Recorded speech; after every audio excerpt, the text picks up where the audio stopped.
New series. How exciting. We have a returning guest pastor that is here to deliver the message today. We've swapped out Brian's, and so instead of Pastor Brian McKee, we have Pastor Brian Hoffmeister from Lake Point Church. We are so excited to have him kick off the message, and at this time I'd like to invite Pastor Hoffmeister up.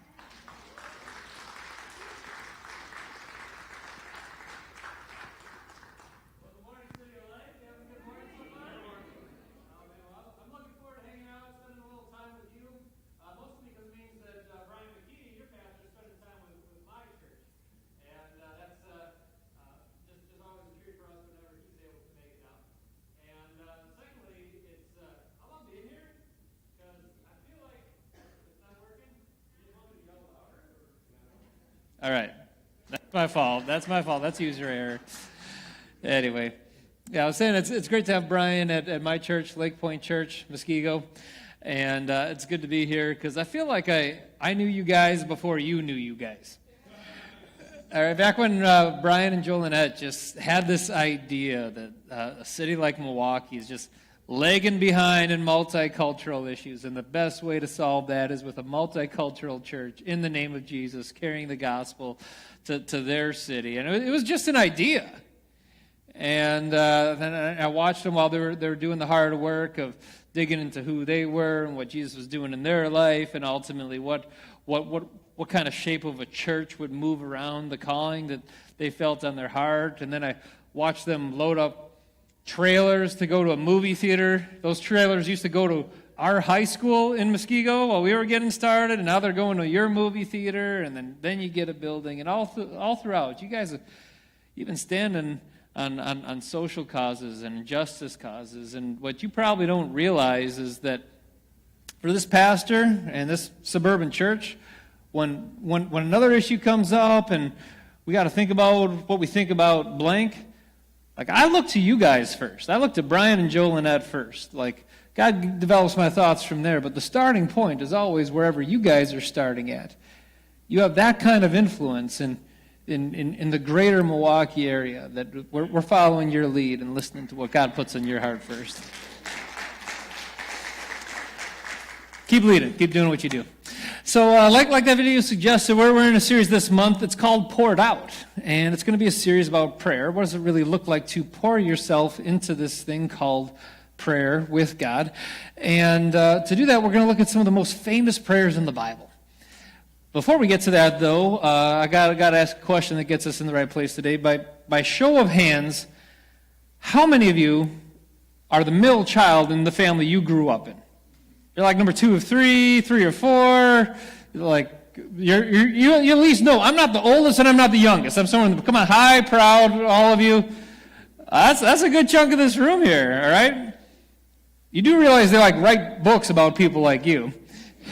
It's like, we got identity issues. I don't know my place in the world because I don't even know my place in this family. It's like you keep doing all this shifting between, should I identify with my older sibling who's trying to take the lead, whether it's for good or worse, we don't know yet, but they're leading, maybe I should follow there. Or I got this younger sibling who seems to kind of get away with everything and just get babied. Maybe I want to be babied. Should I identify with them?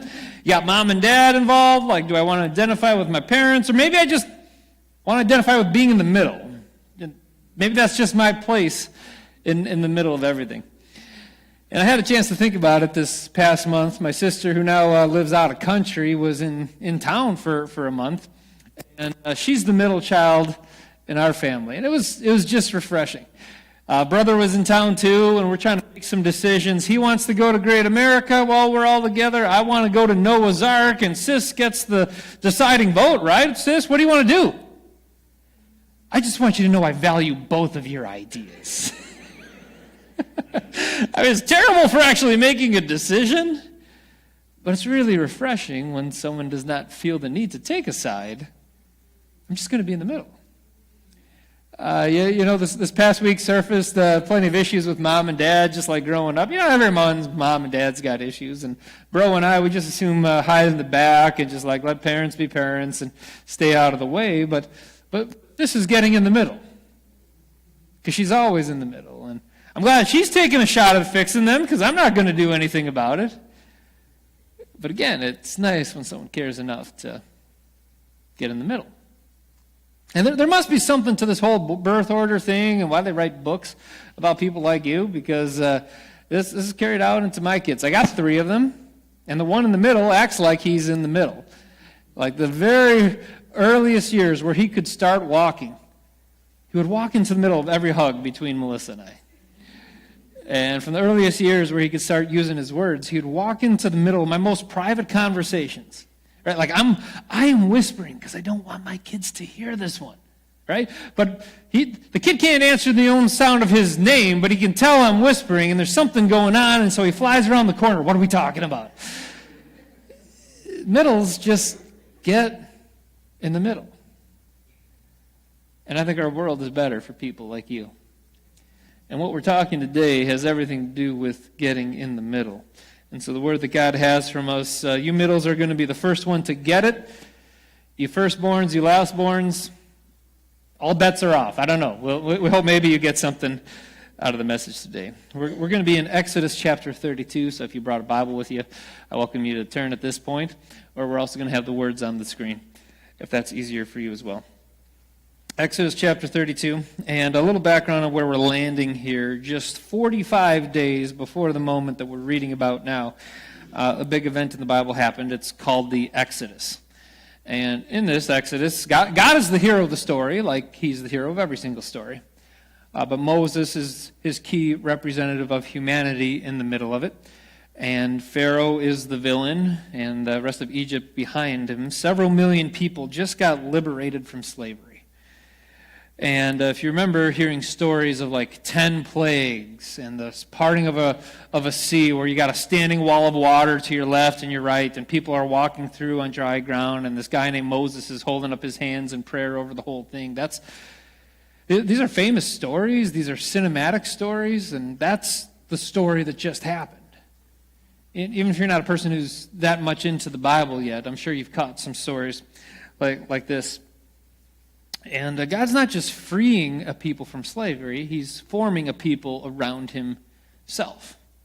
So one big stop before they get to their ultimate destination is at Mount Sinai. And on this mountain, where there's smoke coming out from it, there's fire coming out from it, and he sends Moses, the spokesperson, up the mountain to go get the 10 commandments and several hundred sub-commandments with it. So again, these people can be formed as the people of God. We're landing right there in that story and what happens next.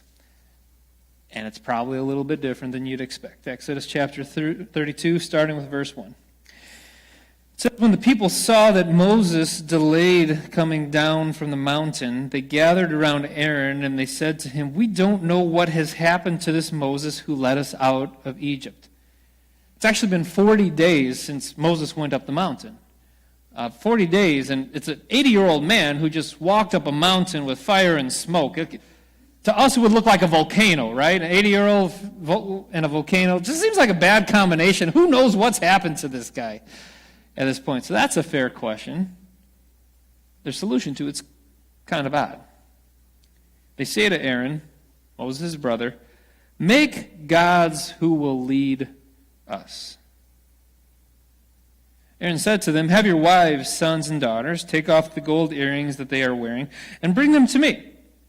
So all the people took off their gold earrings and handed them to Aaron. After he had worked on the gold with a tool, he made it into a statue of a calf and then said, Israel, here are your gods who brought you out of Egypt. Does this seem weird to anybody else? It's like, really? Like, the plagues, the sea, the deliberation from oppression and slavery, and just like, this is a really big deal. And now we had like some used leftover jewelry party, out of which a calf of all non-cool things to make. You made like a Wisconsin cow out of the deal. And now we're going to like cite the credit for all of that back to this in front of us? At the end of the day, Israel was just really slow in trusting God, and really, really fast in the expectations on what they were expecting God to be. And they were really, really loud when they should have been listening. God's up there giving them a word, and they're getting impatient and just moving on to the next thing. And they're settling for the closest, quickest, more convenient equivalent. And in that respect, I think it kind of turns some attention back on you and I. As weird as their story looks, I wonder if we started telling our stories and other people were listening in, how weird it is when we get a closest, most convenient equivalent instead of the God we're tired of waiting on. But anyway, jumping on to verse 5. When Aaron saw this, he built an altar in front of it and announced, "Tomorrow there will be a festival in the Lord's honor." And so early the next day, the people sacrificed burnt offerings, and they brought fellowship offerings. Afterwards, they sat down to a feast, which turned into an orgy. So we're going from bad to worse in a hurry here. And the Lord said to Moses, "Go back down there. Your people whom you brought out of Egypt have ruined everything." Just ruined it. Already turned away from the way I commanded them to live. They made a statue of a calf for themselves. They bowed down to it and have offered a sacrifice to it. They said, "Israel, here are your gods whom brought you out of Egypt." And so here's what he wants to do about it. The Lord added, "I've seen these people. They're impossible to deal with." I appreciate where we're landing in the story here. The last 40 days since getting them out of slavery, where you think it'd be all thanks and praise and worship songs to God. Instead, it's complaints and faithlessness. And it's, there's an army coming after us. There's a sea in front of us. I don't know where I'm getting dinner tonight. I'm kind of thirsty. And just you realize the wake behind you, what you just saw God do. And you don't think God can handle dinner time. And so, they're just faithless. And it's the one thing you find in the scriptures that God doesn't know how to deal with is people who have zero faith in him. Remember Jesus in his own town? He's he couldn't do any miracles there. He was surprised at their unbelief. And this is where God's saying, this is impossible. This is a dead end. I can't work with people like this. They have zero faith. There's some time that he spent before God said this.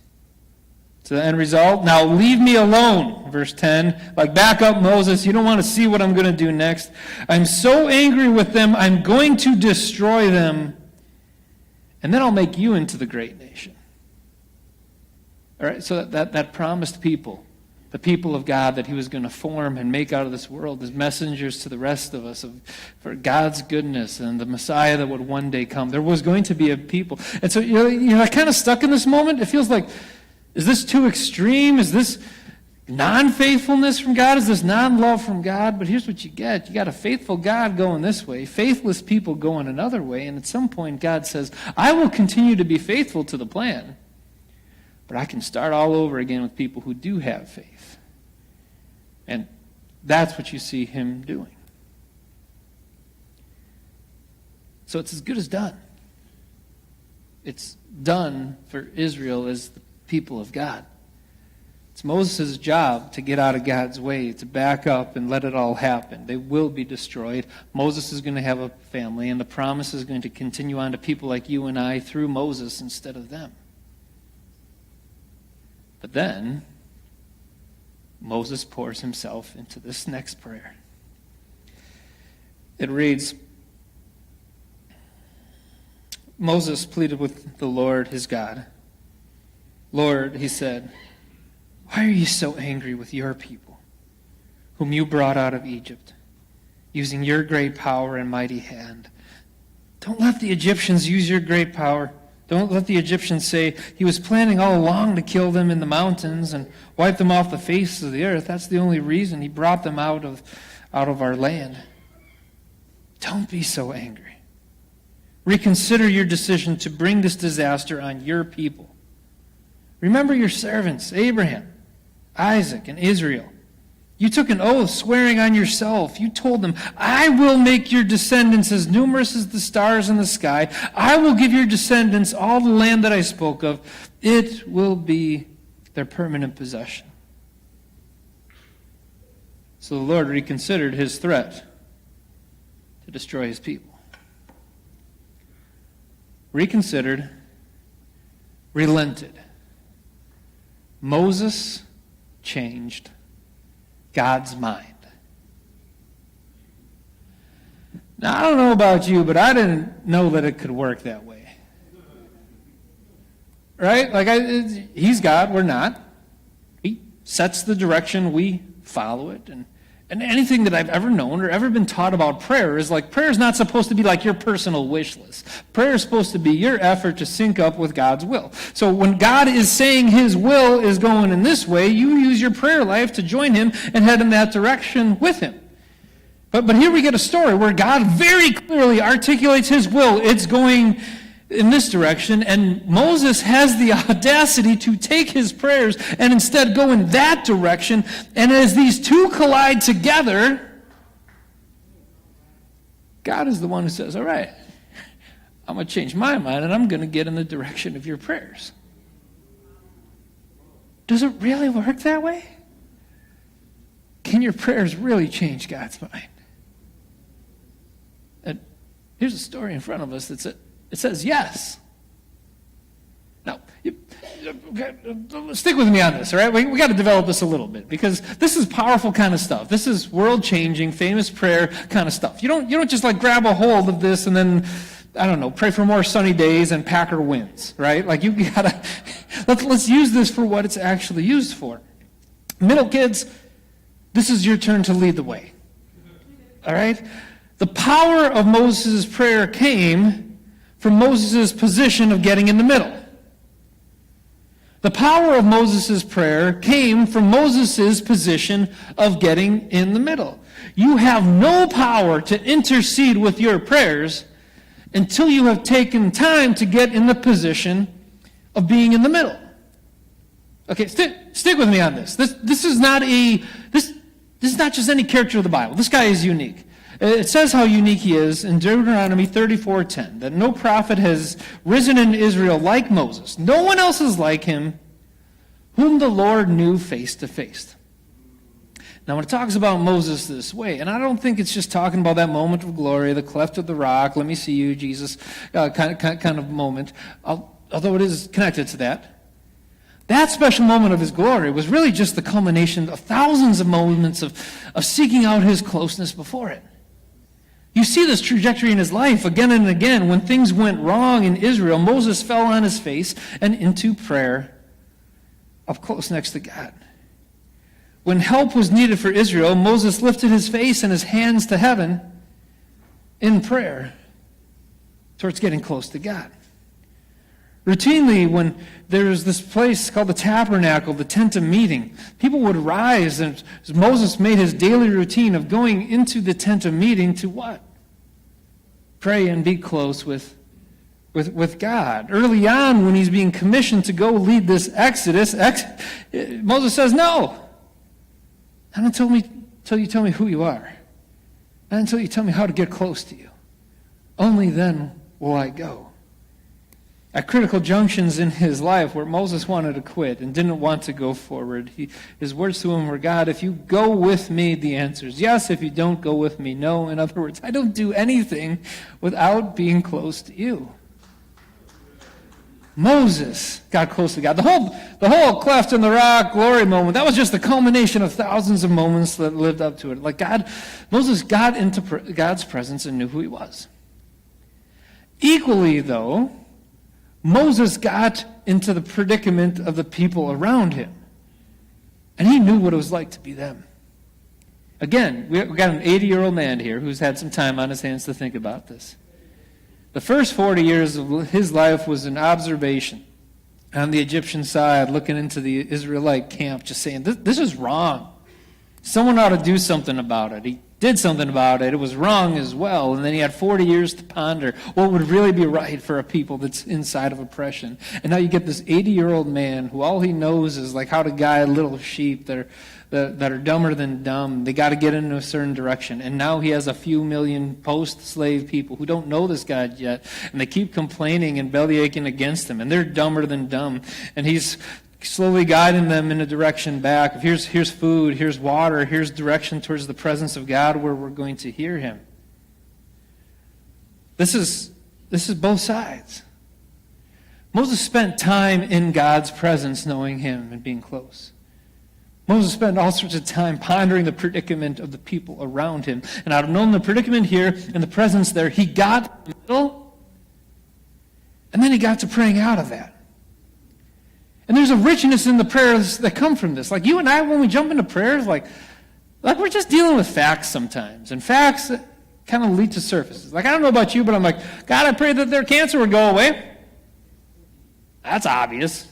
Right? God, I pray that their marriage would stay together. Well, maybe there's stuff that needs to be worked on. God, I pray that there would be peace in this situation. Like, is that the best I can do? Like, everyone just feels okay about it? Like, God, I pray that my kids would choose your salvation. Well, anything else? Is that where it stops? Like, we get... Sometimes we don't spend enough time in the predicament to add some depth and soul to the prayers that we have. Sometimes we don't go back into God's presence and feel who he is all over again. But Moses' prayers did exactly this. Instead of flapping his mouth with hopes and wishes and superficial thoughts, he so thoroughly got himself into the middle of knowing what God is like, where God goes, and how God goes there. And equally into the predicament of what Israel is like, how they got there, and why they're so stuck. And then standing between the two of them, he uses his prayers to pull and pull and pull till the two come back together again. Presence, predicament, and someone like a middle child willing to stick it out in the middle of it all. Now, the trick is, a lot of times us pastors, we like telling you stories about the Bible, and we kind of like giving you a principle. And sometimes you're sitting there like, what the heck am I supposed to do with this? Like, what does this really look like when you play it out in everyday life? And although I can't give you every possible picture of where God might lead you, I can at least tell you, here's how it's looked in my life. And to my confession on this, I don't like going here. I don't like what I have to carry on it. Because by the time God gets you into someone's life, now you're stuck in their life and feeling it and the burden and the carrying of it. Like, if I could just, maybe before I go there, let me get you back on the scriptures a little bit. Go to verse 11. Right? Like when you see him talking about your people, who you brought out of Egypt. Your power, your might. You. I know you. And at the same time, I know what they were in Egypt. Right? You see the Egypt there? Like, it wasn't just this moment. It wasn't like, look at these faithless people making stupid Wisconsin cheese cows and following them. Is like, no, go. Remember, they spent 430 years in slavery. Can we remember that? But he had to feel that. And he had to feel this. In verse 12, when he's talking about, hey, what would this look like to all the other nations? What would this look like to Egypt? It wasn't just for image sake. It was for God's sake. What was really going on, his word was getting out. Like, okay, the way it used to work is you thought that the nation who was doing the best in the world, which was Egypt, must have the best gods, and they had at least 10 of these gods they named, and then God with the 10 plagues was dismantling the authority of each of those 10 gods. He was just like tearing down the strongholds of all these other, like word is out. There is one true God, and here it is. It's like, God, I love your name, and I love your witness. And I love your witness being carried by broken people. They were a mess when you found them. Can we keep working with them? Or verse 13, just out of appreciation of history, like this is 400-year-old history. When you're talking Abraham, you're talking Isaac, you're talking Israel. These were forefathers who received a promise. He's like, the way that I know you right now, they've known you for 400 years. Doesn't that count for something? And the promise you made to them, you made to these people over here. It's not just a task. It's not just a salvation. These people own this too. And you know how hard it is to keep a foot in both of those worlds. For me, and how I get there, is by leaning into a a spiritual discipline called silence and solitude. Honestly, in America, we don't know that much about it. We just like making noise. So in our Christian faith, we jump on the prayer part, we jump on the Bible part, but silence and solitude, it either comes slow or we don't even know about it. But long centuries in our Christian tradition, people just got quiet in God's presence to listen, with full anticipation that the Holy Spirit would show up and would speak. If we closed off all the other voices, if we got the space where nothing else would influence, then God would say something. And really what I've had to learn to do is this thing called intercessory prayer, which is what we're talking about today. It's just when you're standing in the middle between two places and things are really going to play out in that direction, but you're praying that they come in another direction. Like, before I really start praying, I take that person and I take their need and I go into a place of silence and solitude as long as it takes. I just let God let me feel what it's like to be them. Let God let me feel what it's like to be them. And them can be anyone. Them oftentimes is the person who's really alone, genuinely alone. If someone does not advocate for them, they are truly going to be alone. And I feel that burden on my heart to take it to God. A lot of times the them is someone who is walking away from God. Like, you're watching the choices happen. They're getting further and further away from God. They don't have faith on their own, and unless someone else lends out their faith for a while, it's over. Sometimes the them is my them, like my boys, my wife, my staff, my best of friends, the people that I take most ownership of in life and care about them most. Sometimes it's just them is someone who's on a hard time, them who's going through a court case, them whose marriage is falling apart or about to fall apart, them who's got a death in the family or about to have a death in the family. I think sometimes the trigger for like what kind of person needs this kind of prayer is the one where you're saying, I don't know what to say. If you find yourself saying, I do not know what to say, it's probably because there's only something to feel right now. And you got to get into a space where nothing else can get in there for a while. It's just you, Jesus, and that other person's name. And you spend enough time till it gets from the head all the way down to the heart. And I believe that Jesus has this place called the soul and the spirit as well. I don't know where it is, but I know, and I felt it. I felt God take it from head to heart to soul. Then he says, now you start praying. And I'm telling you, it's such a different kind of prayer, because now I'm not just like praying for a bunch of teenagers. I'm praying like a teenager. Like I'm feeling pressure from here and there, and everyone's voice is loud and mattering to me, and I don't know why it all of a sudden matters to me, like as a grown adult who's bigger than all this, but now every single voice cares, and I want to please every single person. And I'm praying like a teenager for a teenager. And I'm praying like I'm the foster parent or the adoptive parent who just like wanted to double down with love on some kid, just any kid. Give me a shot. I'll like double down on love with this kid. And then the kid they got is 10 times harder than any normal kid. And you're there like, I'm in the moment of praying like, God, I got this love, but I can't get over the wall of everything that's happened to this child, and I just can't get through.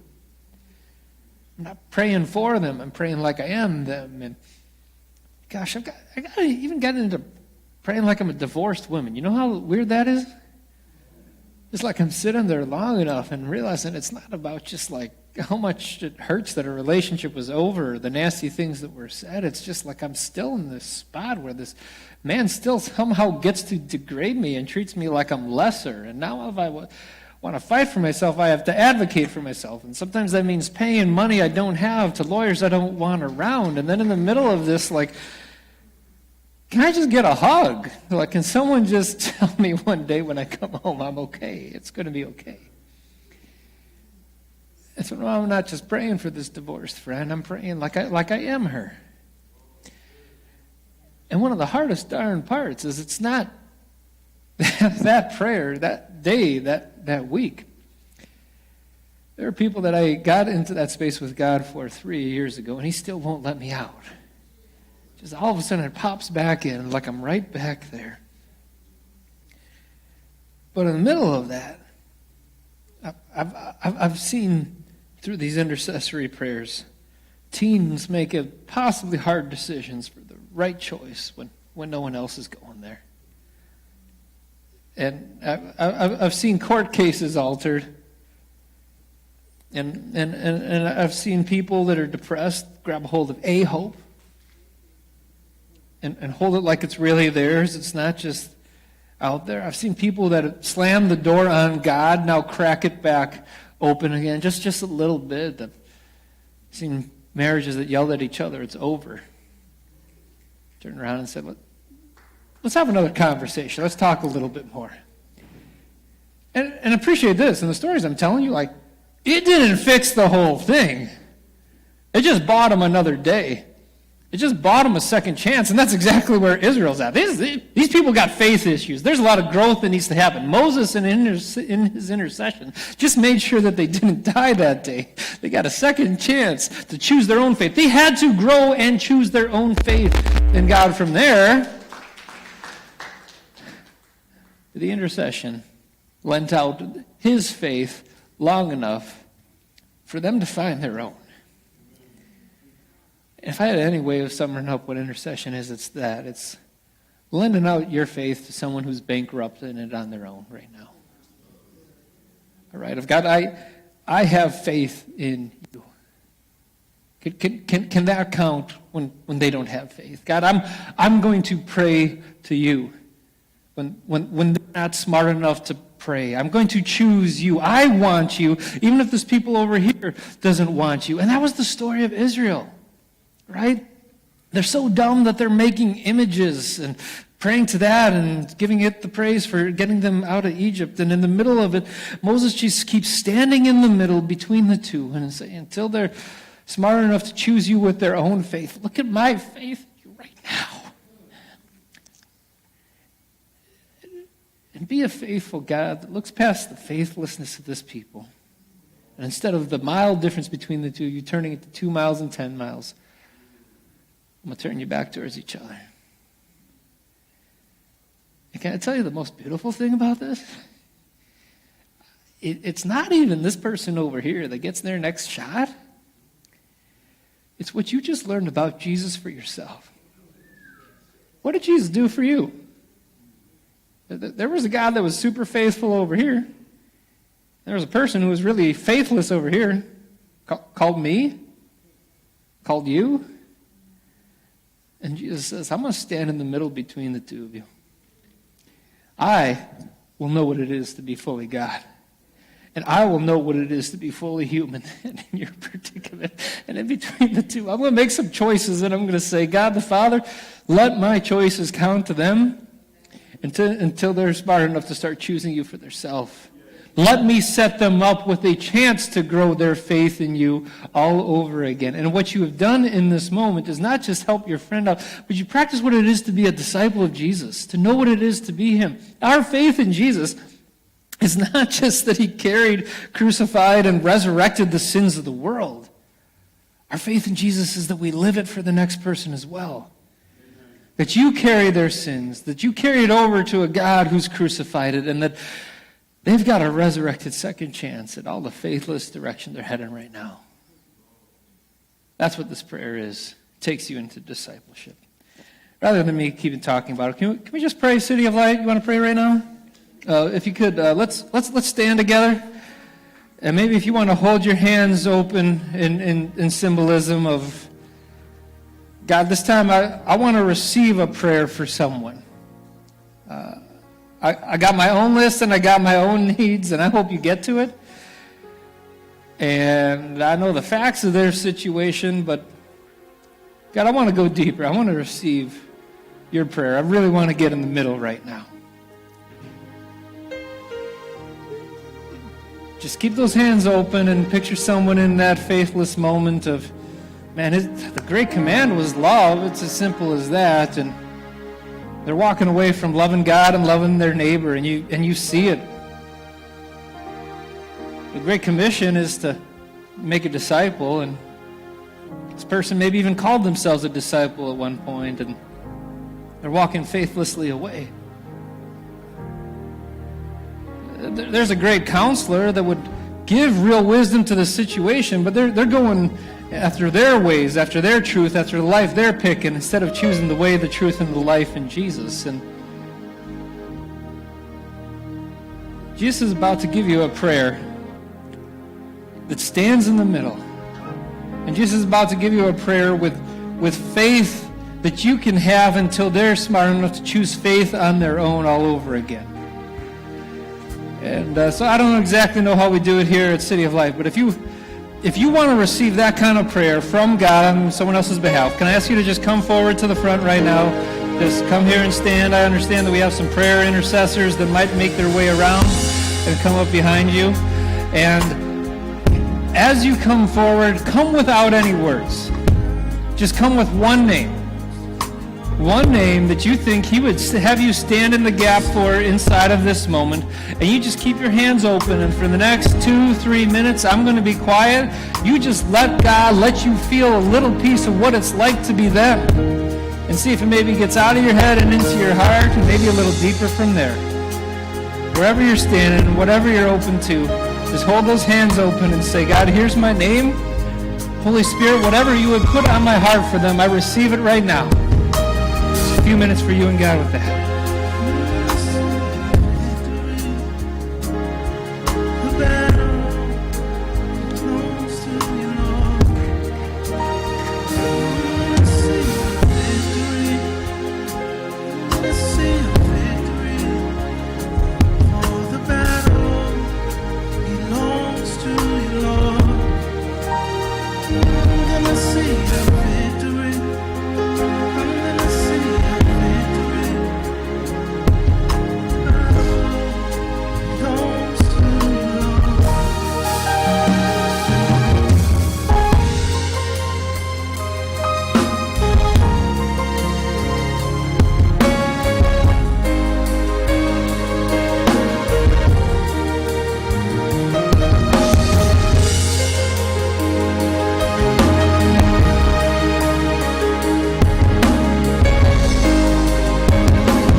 Whatever you had right there,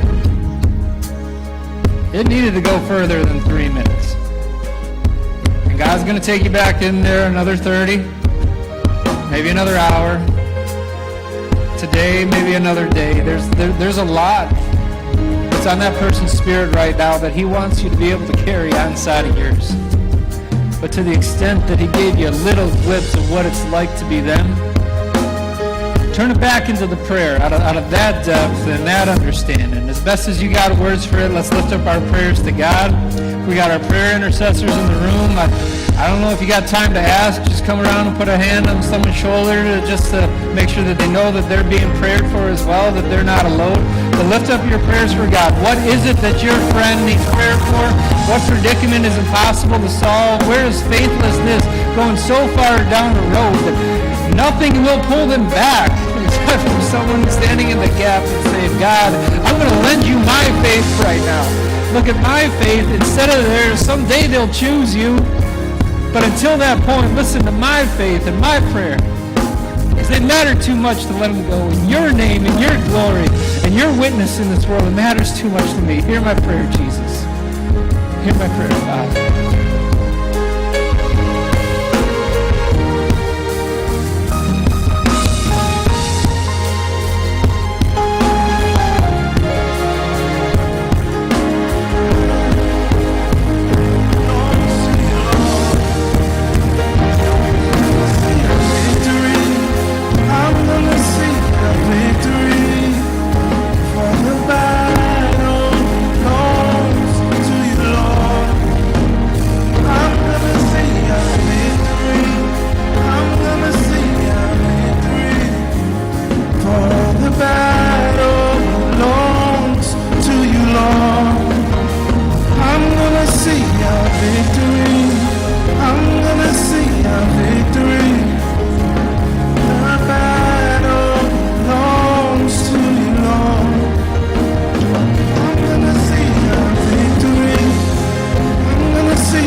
all an encouragement right now.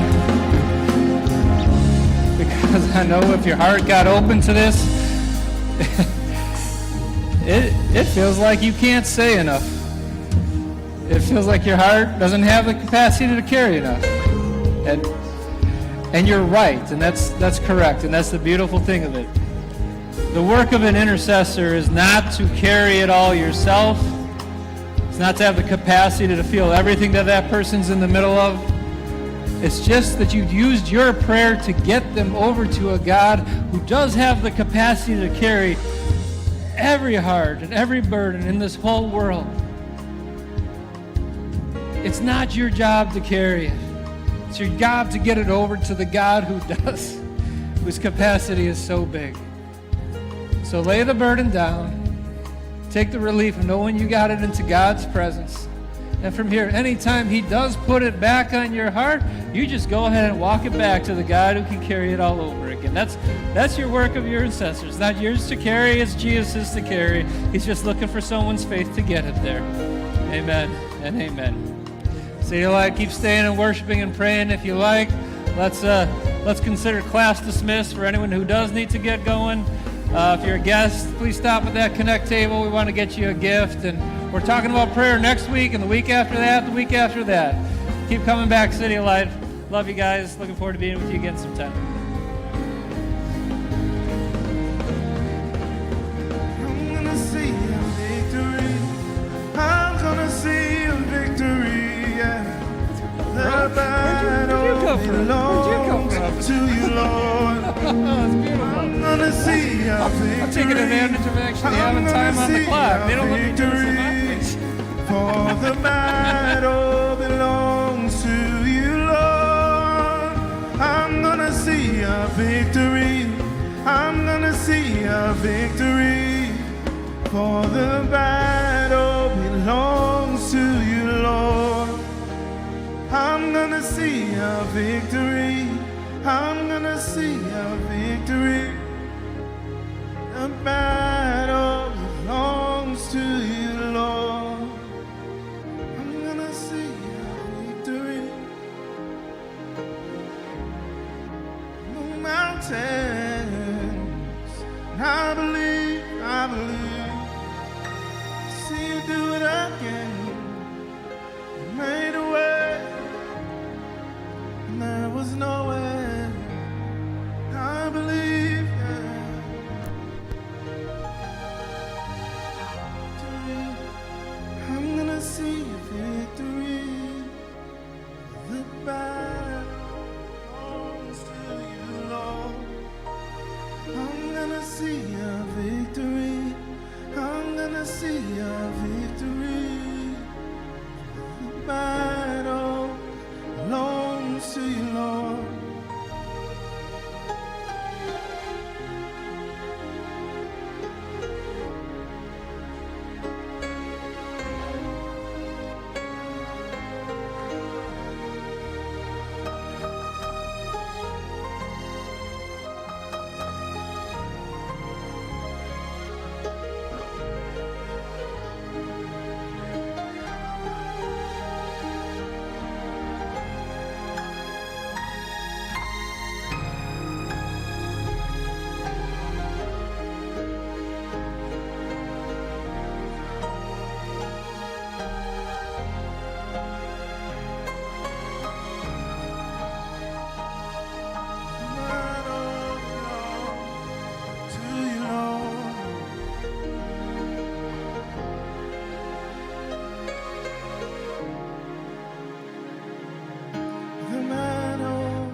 Battle belongs to you, Lord.